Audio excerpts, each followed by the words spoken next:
मेरी जिंदगी में इतने दुख क्यों हैं, इतनी तकलीफें क्यों हैं, इतनी परेशानियां क्यों हैं? तो महात्मा बुद्ध ने उससे कहा, बताओ तुम्हें कौन सा दुख है?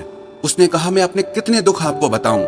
मेरी पूरी जिंदगी ही दुखों से भरी हुई है। जो मेरे रिश्ते हैं उन रिश्तों से भी मैं दुखी हूँ और मेरे शरीर में भी बीमारियां होती रहती है। एक के पीछे एक दुख लगा ही रहता है। तो उस व्यक्ति ने कहा, ना मैं अपने रिश्तों से खुश हूँ, ना अपने परिवार से खुश हूँ, ना अपने मन से खुश हूँ और ना ही अपनी जिंदगी से खुश हूँ। लगता है ऐसी जिंदगी से अच्छा है कि मैं मर जाऊं, कोई मतलब ही नहीं जीने का।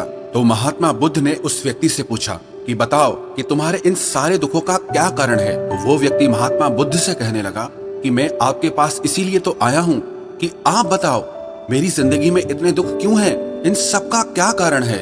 महात्मा बुद्ध ने उस व्यक्ति से कहा, जरा गहराई से सोचो, विचार करो, देखो कहाँ है तुम्हारा दुख, क्या कारण हो सकता है तुम्हारे दुख का? उस व्यक्ति ने बहुत सोचा, पर जब उसे कुछ समझ नहीं आया तो बुद्ध ने उसे उत्तर दिया कि तेरे सारे दुखों का कारण तू ही है। तेरे मन की आसक्ति है, तेरे मन का मोह है। बुद्धा का एक प्रसिद्ध कोट है जो आपने भी सुना होगा, the root of suffering is attachment. आपके सारे दुखों का कारण आपका मोह है, आपके मन का अटैचमेंट है, आसक्ति है। तो उस व्यक्ति ने बुद्ध से कहा कि मैं समझा नहीं कि मेरे मन का मोह हर दुख का कारण कैसे हो सकता है। तो महात्मा बुद्ध ने उसे 3 छोटी छोटी कहानियां सुनाई।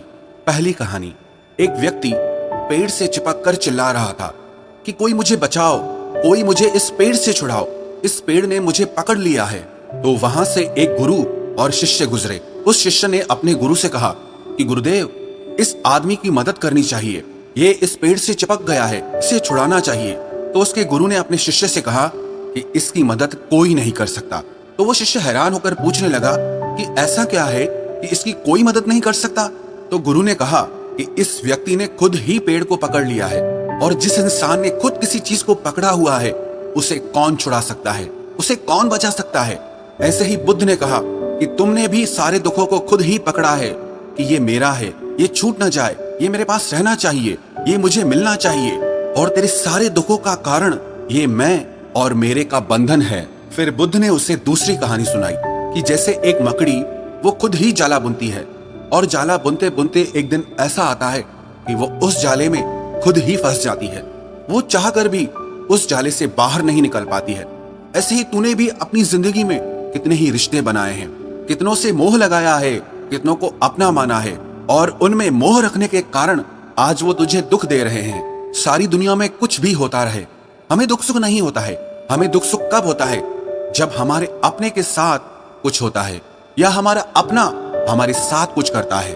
फिर महात्मा बुद्ध ने उसे तीसरी कहानी सुनाई कि शहद से भरे एक पात्र में एक उड़ती हुई मक्खी घुस जाती है। उस शहद के मीठे रस में उसे बहुत आनंद आता है, वो बहुत प्रसन्न होती रहती है और अगर वो चाहे तो थोड़ा सा शहद का रस लेकर के वहां से उड़ सकती है, लेकिन वो उस रस में इतना डूब जाती है, इतना खो जाती है कि वो वहां से उड़ना ही नहीं चाहती और उस रस को लेते लेते उसके पंख उसी शहद में फंस जाते हैं। फिर जब तक उसका पेट भरता है वो बुरी तरह से उस शहद में फंस जाती है।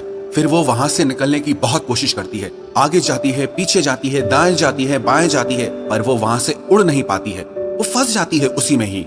ऐसे ही तूने भी अपनी जिंदगी में जिन रिश्तों में आनंद लिया, सुख लिया, शुरू शुरू में तो तुझे बहुत सुख आया और आज वही रिश्ते तुझे दुख दे रहे हैं। ऐसे ही जब कोई व्यक्ति जब स्वास्थ्य की परवाह ना करके स्वादिष्ट रसों के पीछे पड़कर कुछ भी खाने लगता है तो आगे चलकर उसका शरीर खराब हो जाता है, उसके शरीर में रोग आ जाते हैं। ऐसे ही जब मन संसार की बहुत सारी आशाएं कर लेता है, तृष्णाएं और वासनाएं कर लेता है, तो उसके मन में धन का लोभ आ जाता है और फिर चाहे उससे कितना भी धन मिलता रहे उसकी तृप्ति कभी भी नहीं होती। वो हमेशा धन से अतृप्त रहता है और फिर इससे उसके मन में दुख का जन्म होता है। फिर उस व्यक्ति को एहसास हुआ कि महात्मा बुद्ध बिल्कुल सही कह रहे हैं, यही वजह है मेरे सारे दुखों की, मेरे सारे दुख मेरी ही वजह से पैदा हुए हैं, मेरे ही मन के मोह से, अटैचमेंट से पैदा हुए हैं। फिर उसने महात्मा बुद्ध से दूसरा प्रश्न किया कि आपने मुझे कारण तो बता दिया, अब मुझे इसका उपाय भी बताइए। महात्मा बुद्ध ने कहा, अगर तुम सारे दुखों से पार होना चाहते हो तो अपने मन को मोह और वासनाओं से ऊपर उठाकर प्रेम और संतोष से भर दो, क्योंकि जिसके हृदय में प्रेम और संतोष का दिया जल गया उसके मन से मोह और वासनाओं से जन्मे हुए दुख का सारा अंधकार ही दूर हो जाता है। हालांकि ये बात कहने में बहुत आसान है, लेकिन करना बहुत मुश्किल है। लेकिन जो भी व्यक्ति महात्मा बुद्ध के इस उपदेश को समझ गया ना, वो सारे दुखों से पार हो जाएगा। यही कहानी हमारे भी जीवन की है। हम खुद ही रिश्ते जोड़ते हैं और बाद में खुद ही रोते रहते हैं। हम खुद ही प्रेम बढ़ाते हैं और बाद में खुद ही दुख पाते हैं।